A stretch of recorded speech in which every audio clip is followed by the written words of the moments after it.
దేశంలో ఆడపిల్లలకి రక్షణ గురించి ఆలోచిస్తే చాలా బాధాకరంగా ఉంది.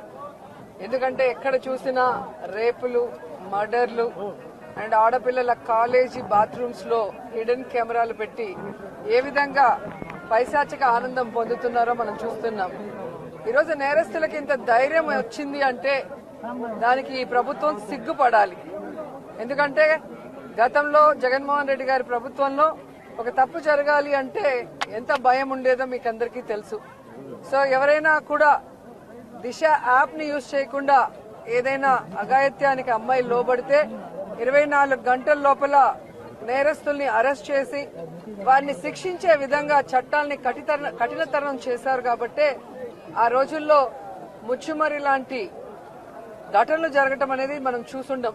నిజంగా చాలా బాధాకరం. ఒక 9 ఏళ్ల అమ్మాయిని రేప్ చేసి